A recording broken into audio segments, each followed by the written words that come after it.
Well, hello, good people. Mark Holmes here, and as always, I appreciate each and every one of you guys. We are in Verona, Virginia, actually at an antique mall, and just never been to one of these before. I'm just checking out some of the stuff. I absolutely, positively love. Oh, look at this plane. This is a cove maker to make your big moldings and stuff. Can you imagine making, a couple 100 feet of molding by hand? It's freaking insane. And I'm looking at some different ones. Look at this plane.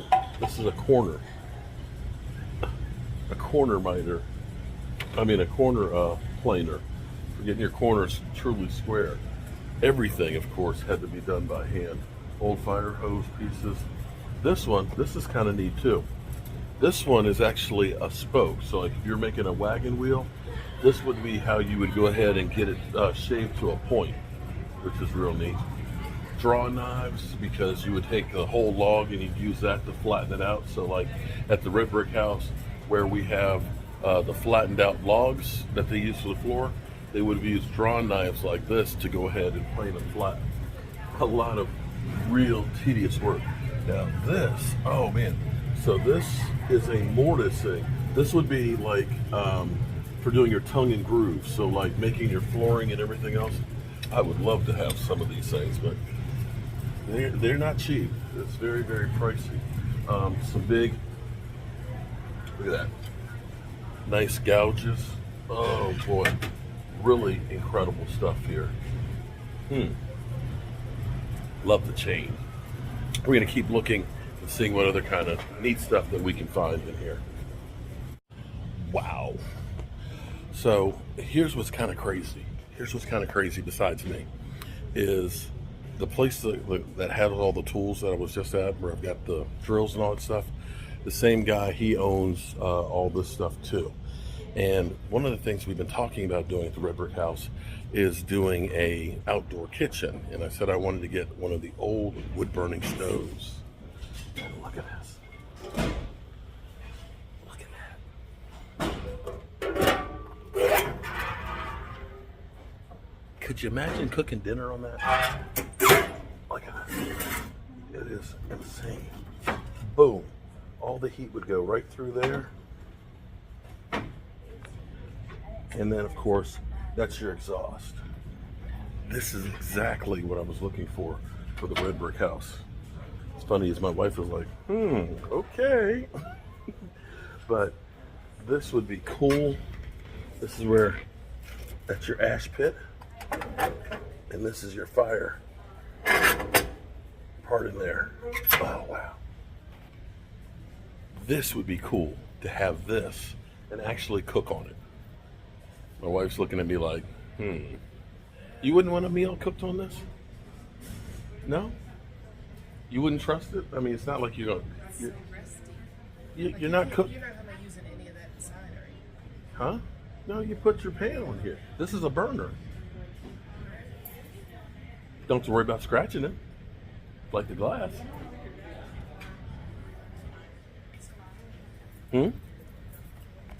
Okay. I am really digging the stove. My big question is, Chef David, could you work with this, buddy? Could you work with it? Wow. I love this. Yeah. I might have to think about this because when I get it, I gotta have a place to put it. And I ain't got a place to put it, not until I build the outdoor kitchen. It does have a lot of rusted and stuff in here. We probably need to go through, definitely get rust remover, clean it up, and then re-enamel it, but that stuff could definitely be done. Wow. I love this. Look at extra vent for the fire. Gets too hot. Side holder. Wow. I'm gonna be dreaming about this stove. Okay, so I've got to go back to the stove thing. Just learned a whole bunch of history here. So that stove, that stove that we saw, that I fell in love with. And I don't know why I fell in love, but I know I fell in love. It's old and it's unique, and it's something that seems like would be fitting here. And what we're finding out, it was made by the W.J. Loath Company. It's called, on the door it says Loath Liberty. Okay, so I'm looking this up and I'm finding out. Tracy, my wife, was going down through because we went to the Heritage Museum in Waynesboro because we're trying to find out more information about the history of Waynesboro. And so we want to get significant things that we can put on our brick pavers that we're going to be doing. And we're going to be doing some more stuff on that whole situation too soon. But we're actually trying to find the significant things that happened each decade. And so we went down to the Heritage Museum, and it was really nice because they're like, oh, we're so excited about, what you guys have done. And they're going to be coming to the house on Monday to actually see it because they're like, oh, we want to see it. And I was like, okay, just let me know when you guys want to come. And they're like, can we come Monday because the museum's closed? And I said, no problem. So we got a bunch of pamphlets and we got a couple of history books and things from them so we can learn more and research the history of it. And so as Tracy's going through it, she sees in one of these pamphlets these wood stoves that's in the museum. And it's the W.J. Loath Stove Company. And this is interesting because I had learned something about it and it didn't cross my mind. But let me read you a little bit of the history of this. So W.J. Loath Stove Company, their timeline. They were founded in 1890. In the 1890s, hollowware was added. 1904, F.P. Loath buys out his father's interest in the company, so the son bought it out. And then in 1928, electric stove design, Hot Point, developed. So this is the founder of Hot Point. And this is interesting because you'll remember where I picked up all of the lumber that we used to make up the blinds and to patch the floors and things like that. He had one of the first electric stoves there, Hot Point, and he was telling me that these were made actually in Waynesboro. And so Hot Point became Hot Point from this stove company. So now, in 1930, the company sold to Virginia Public Service, Virginia Public Service, which was operated by General Electric. So then, 1932, GE sells the foundry back to the Loath Stove employees.